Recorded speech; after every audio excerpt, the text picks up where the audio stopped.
बिस्मिल्लाहिर्रहमानिर्रहीम। Welcome to the another video of consolidation. आज की इस वीडियो में हम नेगेटिव गुडविल या फिर बार्गेन परचेज गेन का कॉन्सेप्ट डिस्कस करेंगे। देखिए, गुडविल के हवाले से हमने बिजनेस कॉम्बिनेशन में एक्वायर्ड गुडविल को कैपिटलाइज करना सीखा अपनी पिछली कुछ 2-3 वीडियोस में। एक बात याद रखिएगा कि IS 38 that is intangibles, IS 38 का स्टैंडर्ड इस एक्सप्लिसिटली इंटरनली जनरेटेड गुडविल को कैपिटलाइज करने की इजाजत नहीं देता। इसका रीजन ये है कि जब हम एक एसेट को कैपिटलाइज करते हैं एज अ इंटेंजिबल एसेट, तो हमारा रिकॉग्निशन क्राइटेरिया मीट होना चाहिए। रिकॉग्निशन क्राइटेरिया ये है कि asset is probable to generate future economic benefits and the cost of the asset is reliably measurable. जो हमारी इंटरनली जनरेटेड गुडविल होती है, जो कि over the period of years या over the period of time generate होती है, इसकी हम कॉस्ट रिलायबली मेजर नहीं कर सकते। तो चूंकि हम इंटरनली जनरेटेड गुडविल की कॉस्ट रिलायबली मेजर नहीं कर सकते, तो हम इसको एज एसेट कैपिटलाइज नहीं कर सकते। लेकिन IFRS 3 बिजनेस कॉम्बिनेशन में आपने ये कवर किया कि अगर एक पैरेंट किसी सब्सिडी को एक्वायर करे, तो बिजनेस कॉम्बिनेशन में जो परचेज गुडविल है, यानी कि पैरेंट सब्सिडी की गुडविल जो परचेज कर रही है, उससे आप एज एसेट कैपिटलाइज करते हो, क्योंकि उसकी कॉस्ट रिजिबली मेजरेबल है। और आप उसकी कॉस्ट रिलायबली मेजर किस तरह से करते हो कि जो भी आपकी कॉस्ट ऑफ एक्विजिशन या जो भी आपने कंसिडरेशन पे की है सब्सिडी को एक्वायर करने के लिए, ये कंसिडरेशन की फेयर वैल्यू और जो भी सब्सिडी के आपने नेट एसेट्स एक्वायर किए और नेट एसेट्स की फेयर वैल्यू, इन दोनों का डिफरेंशियल आपकी गुडविल वर्कआउट होती है। सब्सिडी के नेट एसेट्स की फेयर वैल्यू को आप कंपेयर करते हो अपनी कॉस्ट ऑफ इन्वेस्टमेंट या कंसिडरेशन से। जितनी कंसिडरेशन आइडेंटिफाइबल नेट एसेट्स की फेयर वैल्यू से ज्यादा होती है, उससे आप as a goodwill, as a purchase goodwill IFRS 3 के तहत रिकॉर्ड कर लेते हो।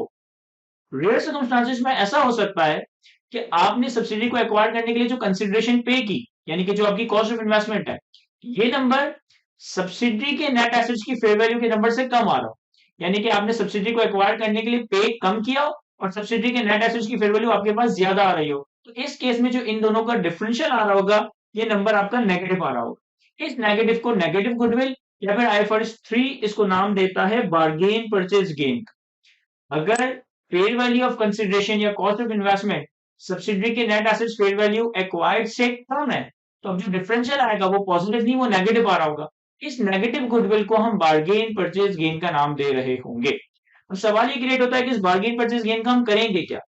स्टैंडर्ड सबसे पहले कहता है कि सबसे पहले तो आप रीअसेस कर लें कि आपने जो अपनी कंसिडरेशन की फेयर वैल्यू डिटरमाइन की है, हमने सब्सिडी के नेट एसेट्स की फेयर वैल्यू डिटरमाइन की है, क्या इसमें कोई एरर, क्या इसमें कोई गलती तो नहीं कर ली। यानी कि आपको रीअसेस करना है सारी चीजों की फेयर वैल्यू, क्योंकि प्रैक्टिकली स्पीकिंग ऐसा होना नहीं चाहिए कि आप सब्सिडी के नेट एसेट्स को एक्वायर कर रहे हो और नेट एसेट्स की फेयर वैल्यू से भी कम वैल्यू पे, क्योंकि प्रैक्टिकली ऐसा बहुत ही कोई रियल सर्कमस्टेंसेस में हो सकता है। प्रैक्टिकली ऐसा होना नहीं चाहिए। तो आप पहले तो ये रीअसेस कर लो कि आपने कोई एरर तो नहीं कर दिया फेयर वैल्यू डिटर्मिनेशन में। The entity should first reassess the amount at which it has measured the cost of acquisition and the fair value of subsidiary net identifiable asset. This exercise should be identify any errors कि आपने इस सारी calculation में, सारी exercise में कोई error तो नहीं कर दी। रीअसेस करने के बाद स्टिल आप देखते हो कि भाई हमारे पास नेगेटिव गुडविल या बार्गेन परचेज गेन आ रहा है, तो इस नेगेटिव गुडविल या बार्गेन परचेज गेन को आप इमीडिएटली P&L या ग्रुप रेटेड अर्निंग्स में रिकॉर्ड कर लोगे। अगर आप कंसोलिडेटेड बैलेंस शीट बना रहे हो तो आप रिटेन अर्निंग्स में ले जाओगे। अगर आप कंसोलिडेटेड इनकम स्टेटमेंट बनाओगे तो फिर इसे आप ऐसा प्रॉफिट एंड लॉस इनकम के तौर पर रिकॉर्ड कर। और जो भी हमारी नेगेटिव गुडविल, जो भी हमारा ये बार्गेन परचेज गेन आएगा, ये सारा का सारा पेरेंट का शेयर है, ये सारा का सारा पेरेंट का शेयर है। यानी कि पार्शियल गुडविल मेथड हो, फुल गुडविल मेथड हो, एनसीए प्रोपोर्शनेट शेयर पे हो, एनसीए फेयर वैल्यू पे हो, अगर आपके पास negative goodwill bargain purchase gain arise हो रहा है, तो ये सारी की सारी बार्गेन परचेज गेन आप ग्रुप रिटेन अर्निंग्स में as a share of parent या ग्रुप इनकम स्टेटमेंट में as a share of parent income recognise कर रहे होंगे। तो कॉन्सेप्ट तो बड़ा सिंपल सा था कि अगर हमारे पास पॉजिटिव गुडविल आती है, हम इसे एज अ एसेट रिकॉर्ड कर लेते हैं, हर साल के आखिर में इसकी इम्पेयरमेंट टेस्टिंग करते हैं। इम्पेयरमेंट के नतीजे में इम्पेयरमेंट पार्शियल गुडविल मेथड में ग्रुप रिटेन अर्निंग्स में, फुल गुडविल मेथड में group retain earnings as well as NCI दोनों का एलोकेट हो जाती है। तो अगर आपके पास गुडविल की वर्किंग में गुडविल नेगेटिव आ जाती है, यानी कि बार्गेन परचेज गेन आ जाता है, तो फिर ये सारा का सारा बार्गेन परचेज गेन आप as a share of parent P&L या ग्रुप रिटेन अर्निंग्स में लेकर चले जाओगे। बार्गेन परचेज गेन या नेगेटिव गुडविल किससे पर्टेनिंग, एक सिंपल सी एग्जांपल देखते हैं। हमारे पास कंसोलिडेशन की बेसिक एग्जांपल नंबर 3 है। कहता है सांस limited acquired 100% shares in Bahu limited on 30 June 2004 for currency units 85,000 paid in cash. एक पेरेंट कंपनी सांस लिमिटेड के नाम से इसने सब्सिडरी कंपनी बहु लिमिटेड के 100% शेयर्स एक्वायर किए 30 जून 2004 पे 85,000 की कंसिडरेशन, 85,000 की कॉस्ट ऑफ इन्वेस्टमेंट। कहता है प्रिपेयर सांस group financial statements financial position as at 30 June 2004। जिस दिन पेरेंट ने सब्सिडी को एक्वायर किया उसी दिन आपको पेरेंट और सब्सिडी की बैलेंस शीट अवेलेबल है और आपको कंसोलिडेटेड बैलेंस शीट प्रिपेयर करनी है।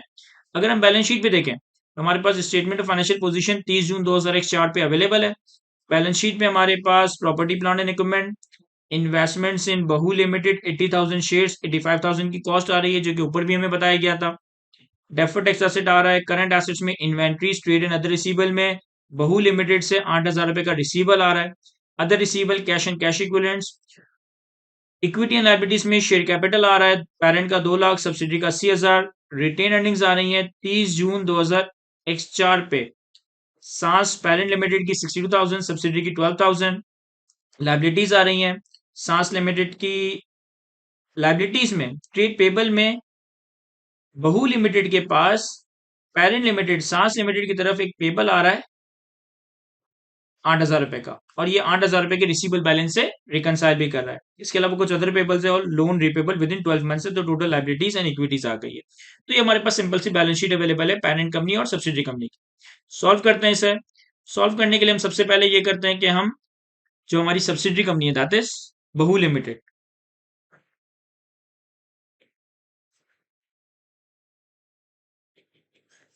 इस सिनेरियो में पेरेंट ने सब्सिडी का 100% शेयर होल्डिंग एक्वायर किया है। 100% शेयर होल्डिंग का मतलब है कि यहाँ पे एनसीआई का कॉन्सेप्ट ही नहीं है।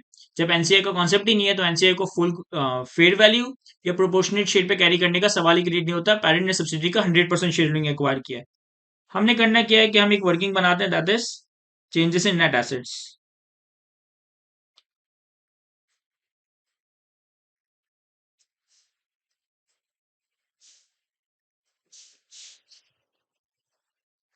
चेंजेस इन नेट एसेट्स की वर्किंग बनाने के लिए हम करते ये हैं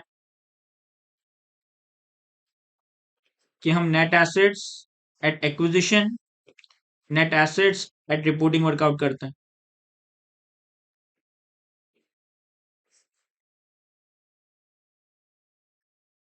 अब इस सिनेरियो में आपने सब्सिडी को एक्वायर किया 30 जून 2004 पे और रिपोर्टिंग डेट भी आपकी 30 जून 2004 ही है, यानी कि जिस दिन आपने सब्सिडी को एक्वायर किया उसी दिन आपने बैलेंस शीट भी बनानी है। ऑब्वियसली लॉजिकली कोई चेंजेस इन नेट एसेट्स तो नहीं आना चाहिए। सब्सिडी के नेट एसेट्स कैलकुलेट करने के लिए हम इनडायरेक्टली शेयर कैपिटल और रिटेन अर्निंग्स का नंबर लेंगे। सब्सिडी का शेयर कैपिटल है 80,000, सब्सिडी की रिटेन अर्निंग्स है 12,000, तो नेट एसेट्स एट एक्विजिशन और नेट एसेट्स एट रिपोर्टिंग आ जाएगा 92,000। कोई नेट एसेट्स में इंक्रीज नहीं आया क्योंकि जिस दिन आपने सब्सिडी को एक्वायर किया उसी दिन आपसे बैलेंस शीट मांगी गई है। इसके बाद फिर हम एक वर्किंग बनाएंगे गुडविल की, या मैं यहीं पे बना लेता हूँ।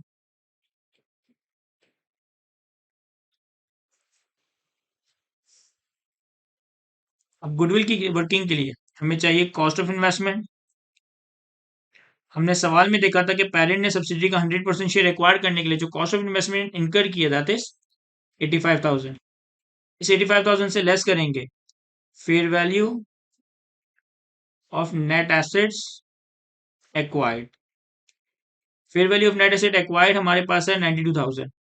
अगर मैं इस 85,000 से 92,000 को लेस करूं तो हमारे पास जो डिफरेंशियल आ रहा है वो आ रहा है नेगेटिव 7,000। अब चूंकि ये नंबर नेगेटिव आ रहा है तो ये एक नेगेटिव गुडविल, या फिर आप इसे बार्गेन परचेस गेन का नाम दोगे। और ये बार्गेन परचेस गेन जो भी आया ये आपका ग्रुप रिटेन अर्निंग्स में चला जाएगा। ग्रुप रिटेन अर्निंग्स की वर्किंग बना लेते हैं।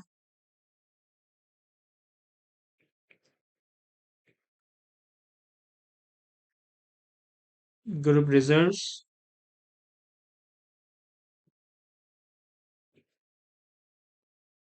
ग्रुप रिजर्व्स में हमारे पास पेरेंट दैट इज सांस लिमिटेड, इसकी तो रिटेन अर्निंग्स 100% आ जाएगी। इसकी रिटेन अर्निंग्स है हमारे पास 62,000। सब्सिडरी से हम पोस्ट एक्विजिशन शेयर रिकॉर्ड कर रहे होंगे। पोस्ट एक्विजिशन फ्रॉम बहु लिमिटेड। पोस्ट एक्विजिशन फ्रॉम बहु लिमिटेड कुछ भी नहीं है क्योंकि नेट एसेट्स में कोई चेंज नहीं आया। एक्विजिशन पे भी 92 थे, रिपोर्टिंग डेट पे भी 92 है। और हमारे पास आ जाएगा bargain purchase gain that is 7,000। तो हमारे पास टोटल ग्रुप रिजर्व्स आ गए 62 और 7,000 का बारगेन परचेज गेन, तो ये आ गया 69,000। अच्छा, एक्विजिशन डेट पे अगर मैं जनरल एंट्री रिकॉर्ड करूं तो एक्विजिशन डेट पे हमारी जनरल एंट्री क्या रिकॉर्ड होगी? हम कंसोलिडेटेड अकाउंट्स में सब्सिडरी के सारे नेट एसेट्स को कैपिटलाइज करेंगे, दैट इज 92,000। हमने जो कंसिडरेशन पे की कैश में, दैट इज 85,000। और हमारे पास जो बारगेन परचेज गेन आया, ये हमारी ग्रुप रिटेन अर्निंग्स में चला जाएगा, दैट इज 7,000। अब बस लास्ट में बैलेंस शीट बनानी है। हमारे पास सांस group consolidated statement of financial position as at 30 June 2000 X4।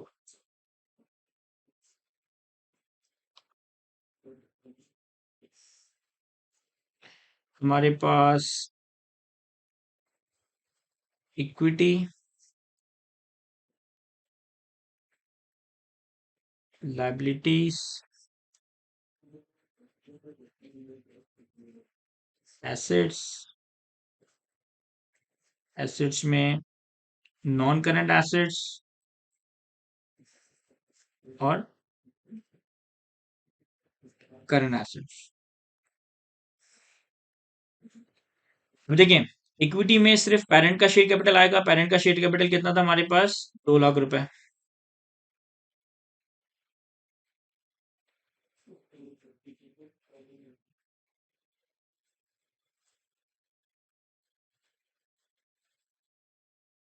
हमारे पास ग्रुप रिजर्व्स आ जाएगा, हमने ऑलरेडी कैलकुलेट किया हुआ है, दैट इज 69,000। एनसीआई, एन से इस सवाल में कुछ भी नहीं है क्योंकि पेरेंट ने 100% शेयर होल्डिंग एक्वायर की थी। लाइबिलिटीज को अगर हम देखें तो सब्सिडरी की बैलेंस शीट में पेरेंट की तरफ एक पेबल आ रहा है 8,000 रुपए का। ये पेबल पेरेंट की बैलेंस शीट के रिसीवल 8,000 रुपए से नॉक ऑफ हो जाएगा क्योंकि इंटर ग्रुप रिसीवल पेबल को हम नॉक ऑफ कर देते हैं। तो हमारे पास अदर लाइबिलिटीज में आ रहा है 35,000 पेरेंट्स की बुक्स में, 14,000 सब्सिडरी की बुक्स में। तो लाइबिलिटीज में पेबल 35 प्लस 14, 35 प्लस 14 क्या आ जाएगा? 49,000। और हमारे पास एक लोन भी आ रहा है, पेरेंट के पास 95,000, सब्सिडरी के पास 15,000।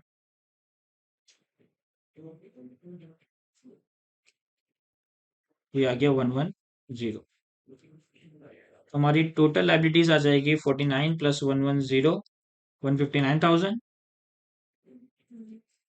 और हमारी टोटल इक्विटी और लाइबिलिटीज आ जाएगी 2 लाख प्लस 69 प्लस 159, तो ये आ गया 428। इसी तरह एसेट्स को प्लॉट करें तो नॉन करेंट एसेट्स में हमारे पास प्रॉपर्टी प्लांट एंड इक्विपमेंट है, पेरेंट का है 120, सब्सिडरी का है 90।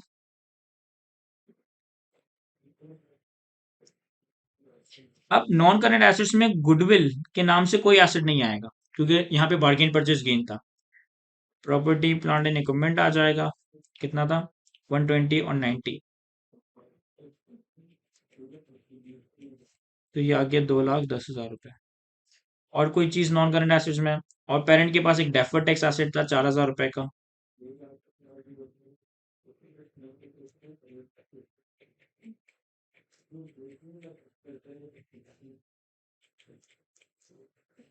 तो नॉन करंट एसेट्स आ गए 2,14,000 रुपए। करंट एसेट्स पे अगर हम आए तो एक तो इन्वेंट्रीज थी 85,000, 24,000।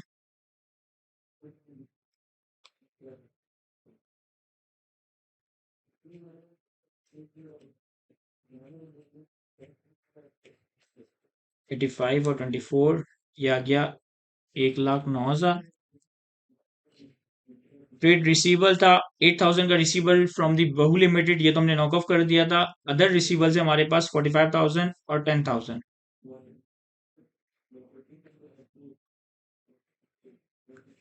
45 और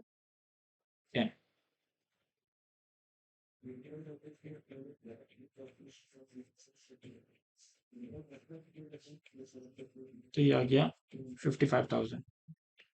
इसके अलावा हमारे पास कैश एंड कैश इक्विवेलेंट्स हैं 45,000 और 5,000।